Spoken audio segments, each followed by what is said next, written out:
네. 우리 주님 다시 오실 때까지 찬양 부른 후에 드린 예물 위해 기도하겠습니다.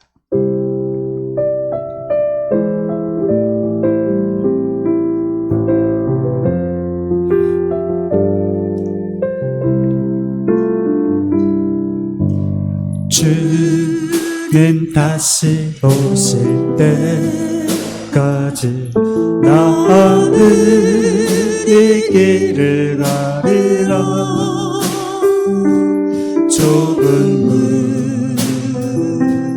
좁은 길 나의 십자가 지고 나의 가는 이 길 끝에서 나는 주님을 보리라. 영광의 내 주님 나를 맞아주시니 주님 다시 오실 때까지 나는 일어나 달려가리라. 주의 영광 온 땅 덮을 때 나는 일어나 노래하리. 내 사모하는 주님 온 세상 구주시라. 내 사모하는 주님 영광의 왕이 주님 다시 오실 때까지 다시 한번 주님 다시 오실 때까지 나는 이 길을 가리라. 좁은 길 나의 십자가 지고 나의 가는 길 끝에서 나가는 주님을 보리라. 영광의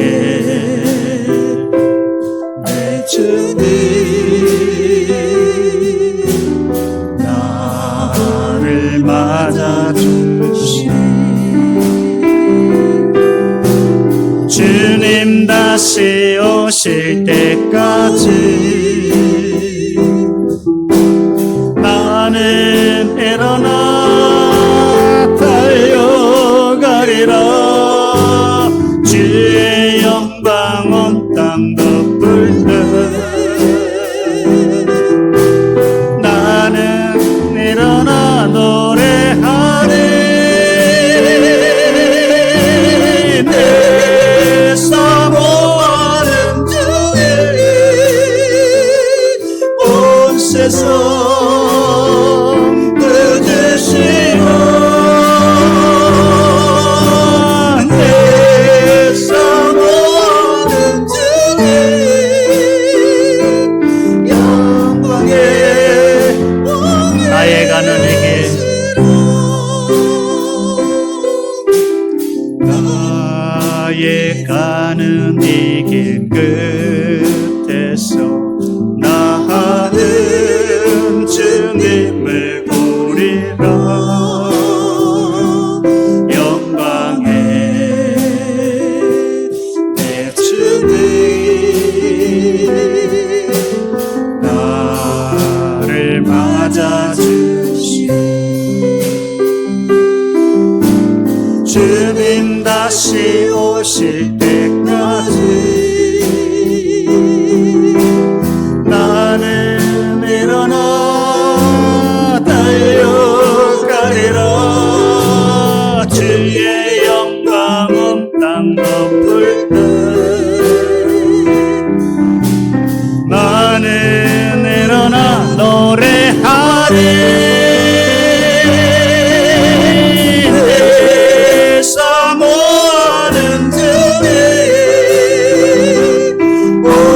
세상 꾸짖으시는 내 사모하는 주님 영광의 왕이시라.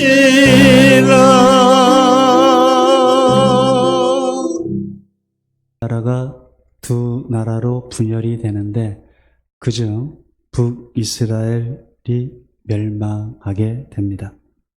이제 18장부터 마지막 장까지는 남유다 중심으로 말씀이 이어지게 됩니다.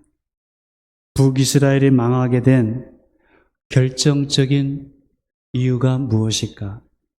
여러분, 한 나라가 흥하고 망하는 데는 다 이유가 있는 거죠. 북이스라엘의 마지막 왕은 호세아입니다.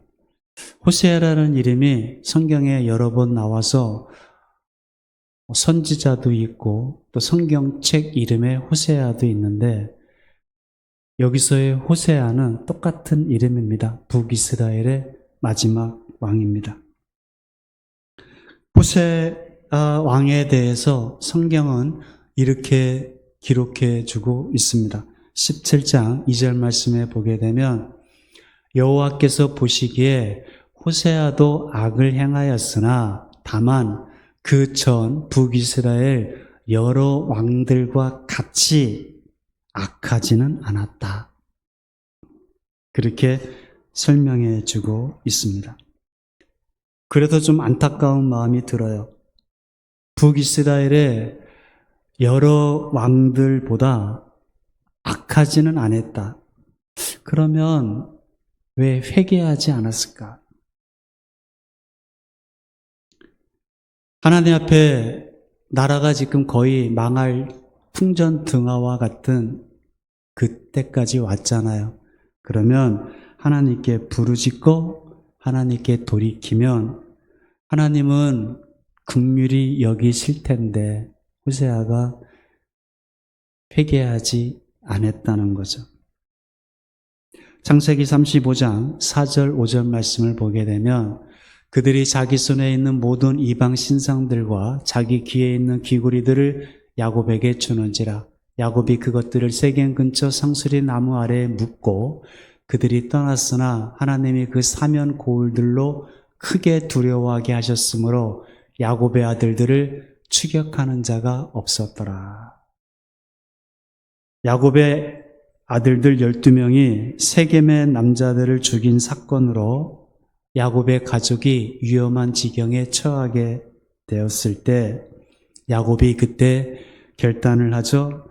자기 집에 있는 자기 자녀들에게, 아내들에게 이방 신상들을 다 버리고 자신들을 하나님 앞에서 성결케, 정결케 하고 그 세겜 땅을 자기들이 큰 어려움에 처하게 되고 위험에 빠진 그 세겜 땅을 떠나가게 될 때 하나님께서 그 주변 사방 고을들을 두렵게 해서 야곱의 아들들을 추격하는 자가 없게 하셨다. 여러분, 우리도 우리 인생길 걸어갈 때, 살아갈 때 나만 잘하면 된다고 생각하지만 우리 인생길에는 야곱처럼 뜻하지 않는 그런 사건들을 또 만나게 됩니다. 그래서 우리 인생에는 하나님의 은혜와 도우심이 없이는 또 걸어갈 수 없는, 살아갈 수 없는 인생이기도 합니다. 야곱이 세겜에서 큰 어려움을 겪고 있는데 하나님 앞에 간절히 구하고 자기 자신들을 정결케 할 때 하나님께서 야곱의 가족에게 은혜를 주셨죠. 그리고 사방을 두렵게 만들어서 건져주신 것처럼 오늘 우리 인생길에도 이런저런 어려움이 있을 때, 곤란한 일들이 있을 때 하나님 앞에 우리가 겸손히 서서 기도하고 우리 자신을 정결케 할 때 하나님께서 우리에게 은혜를 베풀어 주시고 우리에게도 사방을 두렵게 함으로 우리를 건져 주실 줄 믿습니다.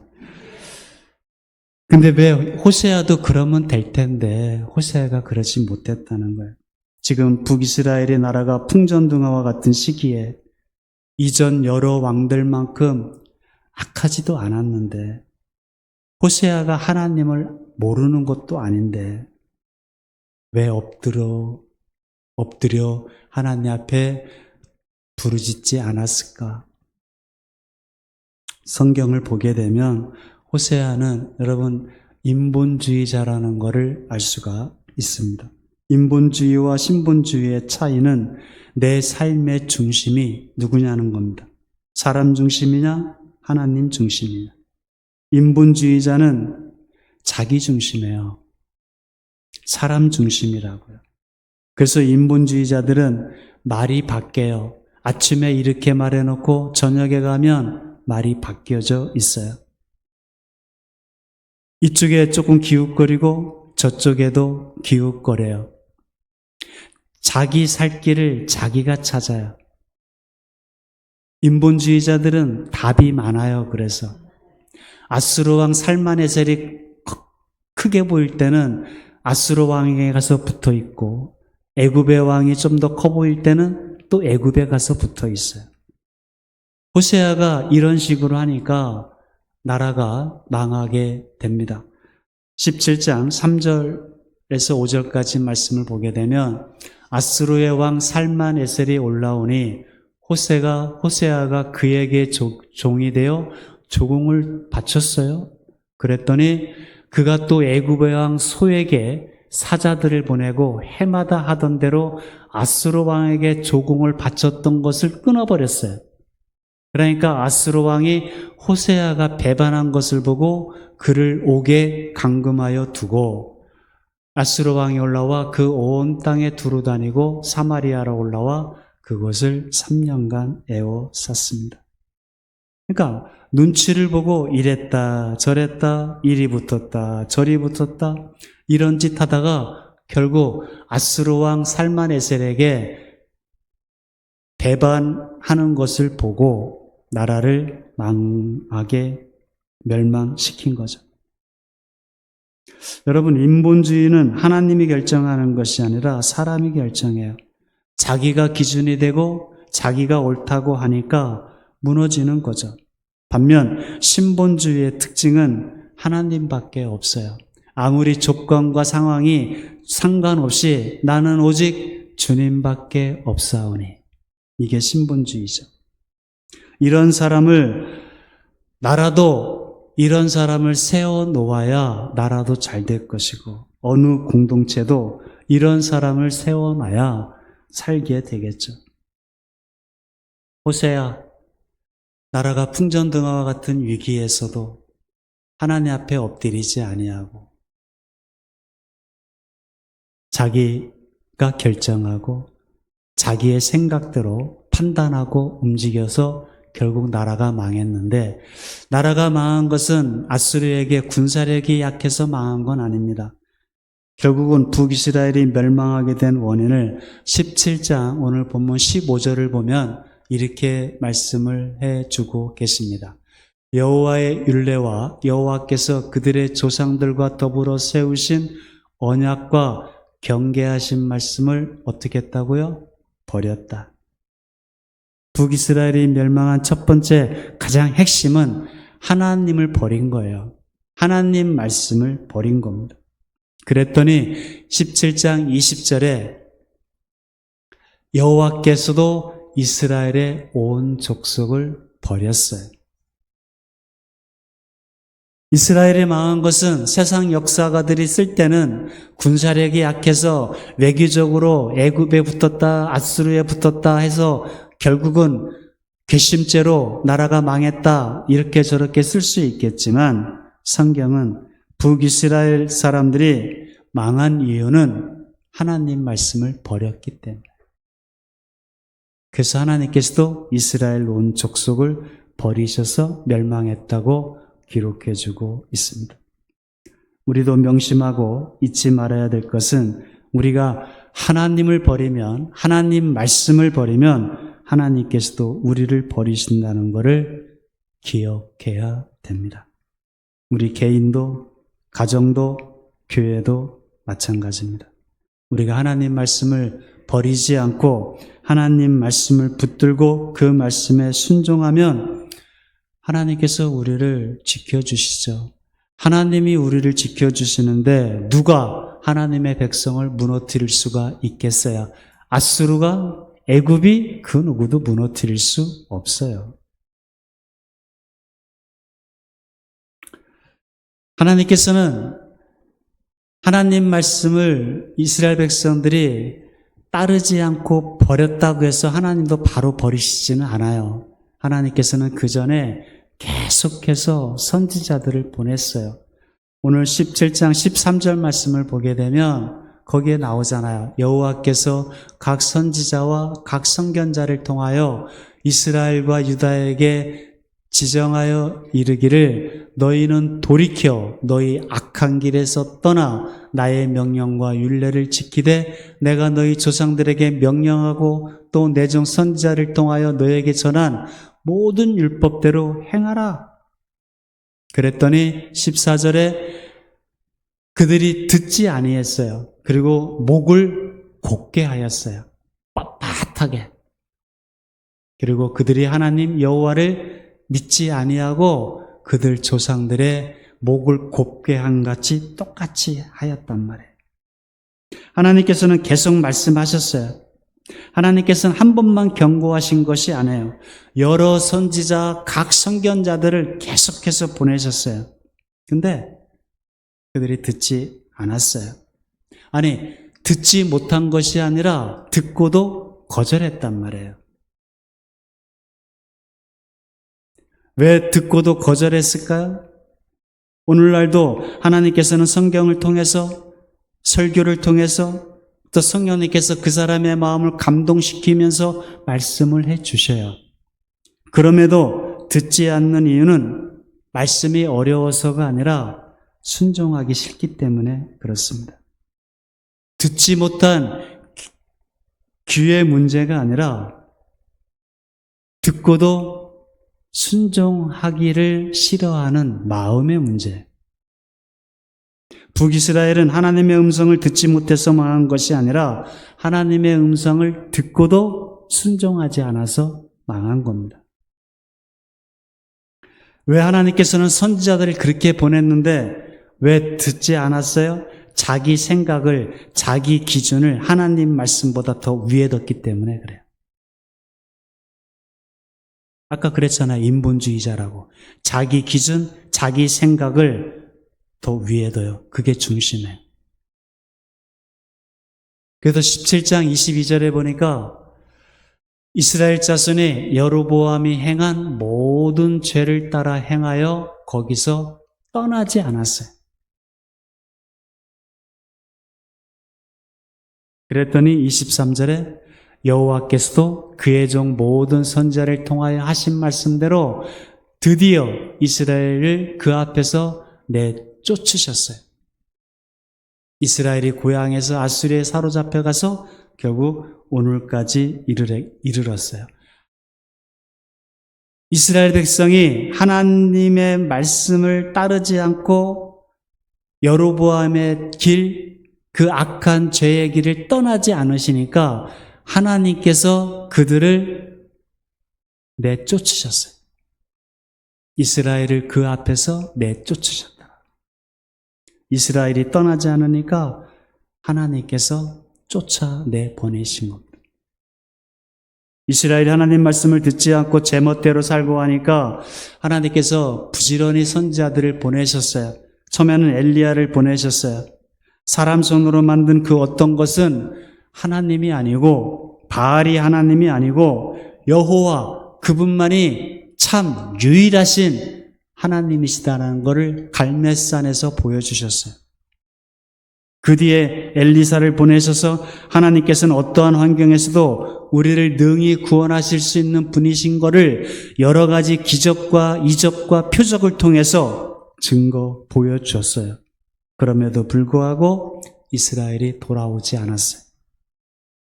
그럴 때 하나님은 너무 애가 타니까 요나 선지자를 보내가지고 저 큰 성 니느웨로 가서 한번 외쳐라.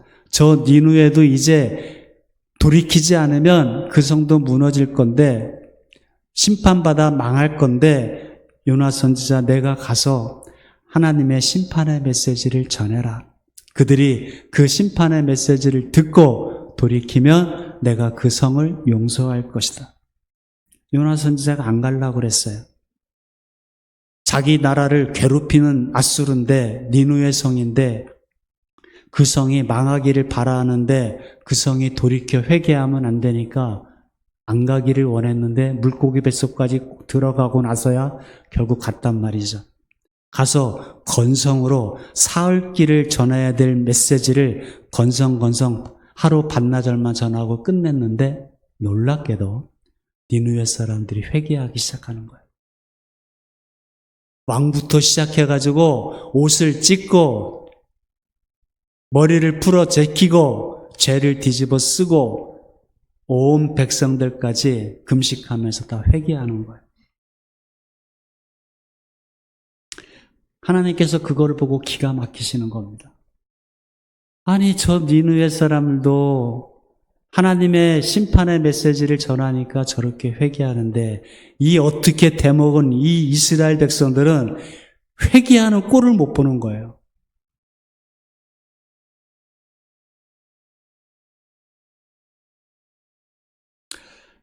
그래서 하나님께서 남왕국 남유다에서 선지자를 보내면 혹시 들을까 해서 아모스 선지자를 불러서 북이스라엘에게 가서 전하게 했습니다.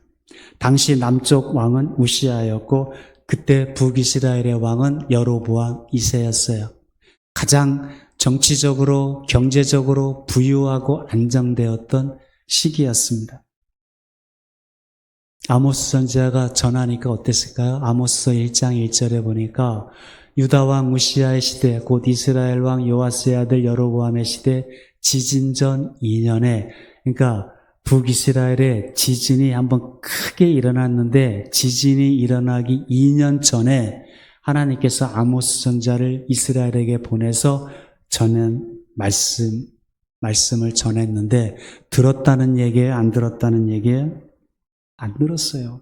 그러니까 하나님께서 말씀을 전하고 난 2년 후에 이스라엘 땅을 큰 지진으로 한번 흔들어 버린 겁니다.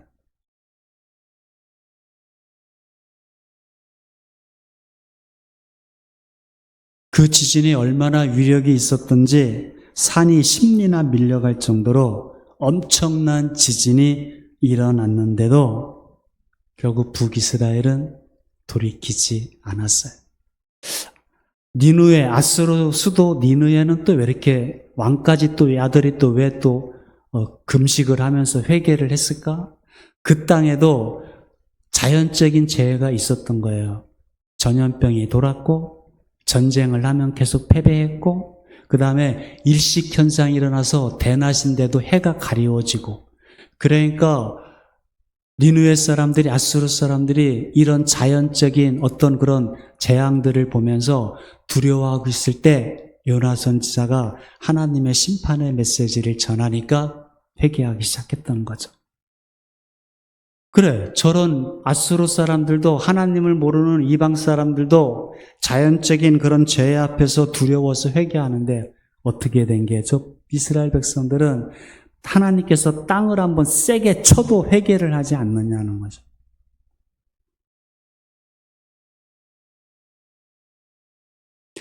하나님의 백성입니다. 하나님께서 출애굽 시켜서 광야에서 40년 훈련시키고 언약을 맺고 내가 거룩하니 너희가 거룩하게 살래?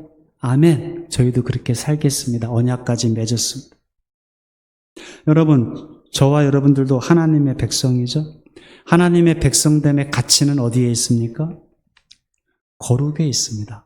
거룩이라는 말을 다른 말로 쉽게 표현하면 다름입니다. 다름. 거룩하게 내가 거룩하니 너희도 거룩하라는 말씀은 거룩하게 산다는 것은 너희가 이 세상 가운데 다르게 산다는 거예요. 근데 이스라엘 백성들이 어떻게 살았어요? 17장 11절 말씀을 보게 되면 여호와께서 그들 앞에서 물리치신 이방 사람 같이 그곳 모든 산당에서 분향하며 또 악을 향하여 여호와를 경노하게 하였다. 이스라엘 백성들이 여호와께서 가나안 백성들을 다 물리치신 그 이방 사람과 똑같이 모든 산당에서 우상 숭배하고 악을 행했다는 거예요. 가나안 사람들이 돈 좋아하면 같이 돈 좋아하고, 쾌락을 좋아하니까 같이 쾌락을 좋아하고, 똑같았다는 거예요.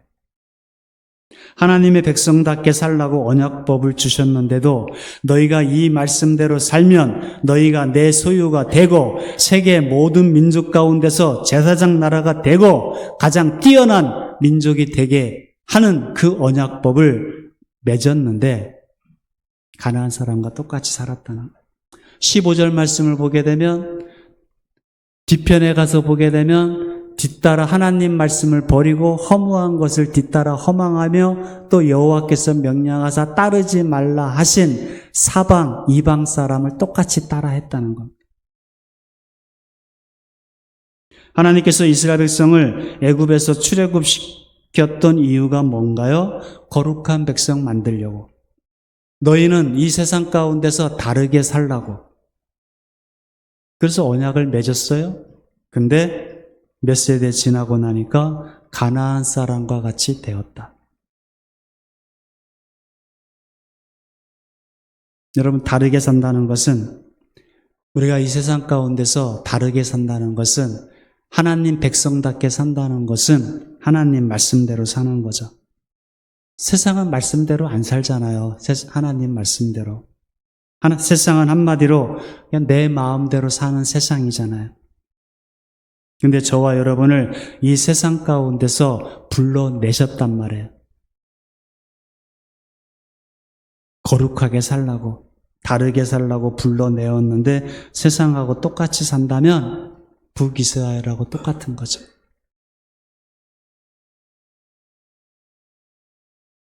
애굽에서 이스라엘을 출애굽시킨 목적, 거룩한 백성 만들려고 하나님께서 아브라함을 제일 먼저 불러내시고 400년 동안 애굽에서 이스라엘을 키우신 다음에 출애굽시켰어요. 거룩한 백성, 하나님의 백성으로 만들려고. 근데 그들이 가나안 땅에 들어가서 똑같아졌다는 겁니다. 우리들은 어떤가요? 지금 이 시대에 우리 하나님의 백성들인 우리들은 어떤가요? 우리는 예수님을 믿는데 하나님의 백성이고 하나님을 믿는데 우리는 세상과 똑같이 살고 있나요? 아니면 뭔가 다르게 살고 있나요?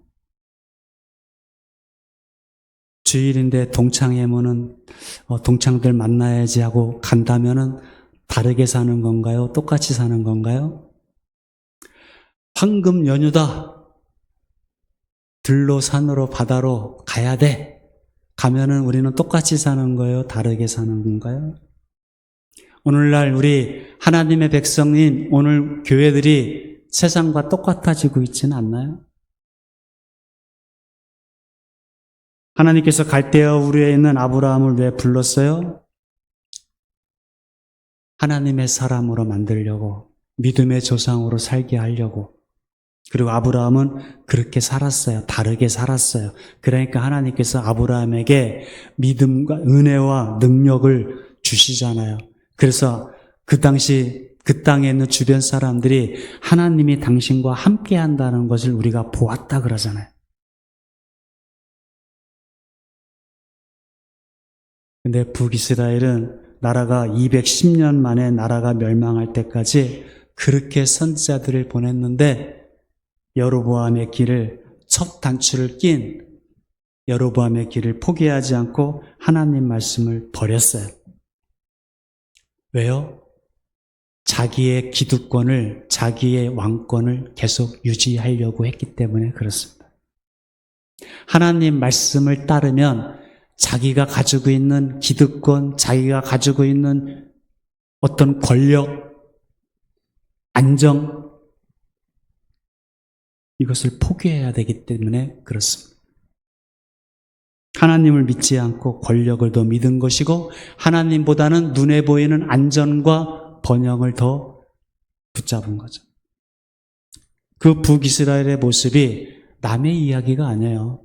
남의 모습이 아니라 우리들의 모습이고 우리들의 이야기일 수 있다는 겁니다.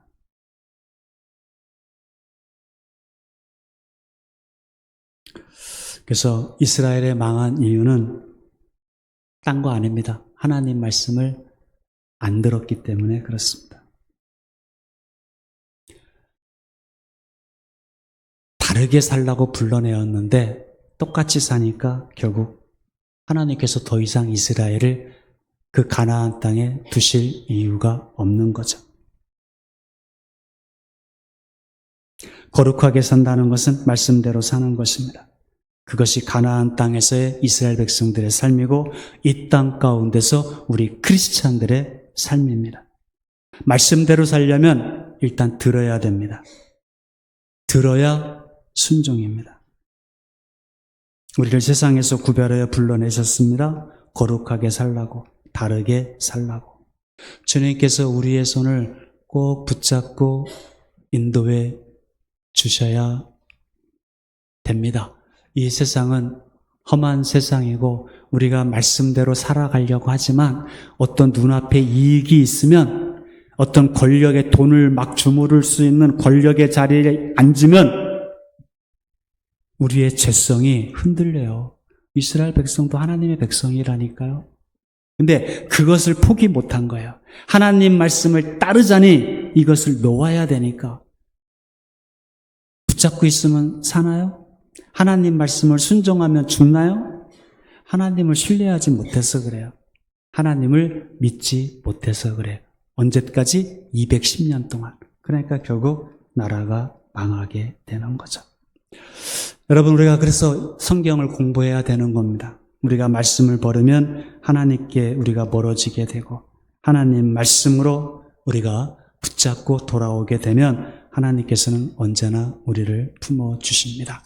그래서 하나님께서 우리의 연약한 우리의 손을 꼭 붙잡고 인도해 주시기를 우리가 기도하고 우리가 신본주의 중심으로 조건과 환경이 아니라 주밖에 없사오니 그게 사는 길입니다. 그게 우리가 이 땅 가운데 승리하는 길이고 천국까지 들어가는 길입니다.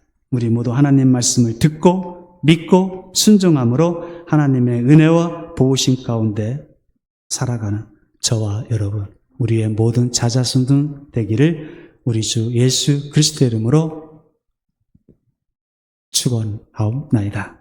아멘. 기도합니다.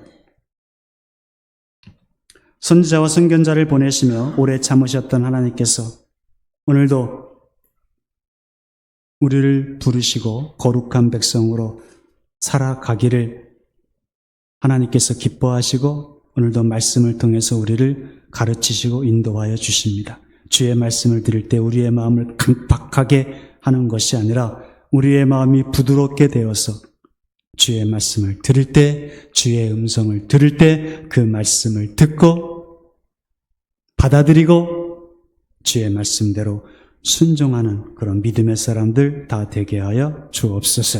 주님께서 우리의 발걸음을 인도하여 주옵시고 우리 자녀와 다음 세대가 믿음의 길을 떠나지 않도록 지켜 주옵소서.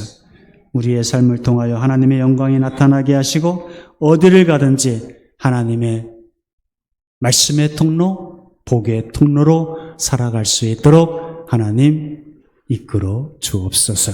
예수 그리스도의 이름으로 감사하며 기도하옵나이다. 아멘. 우리 다 함께 찬송가 322장 찬양합니다.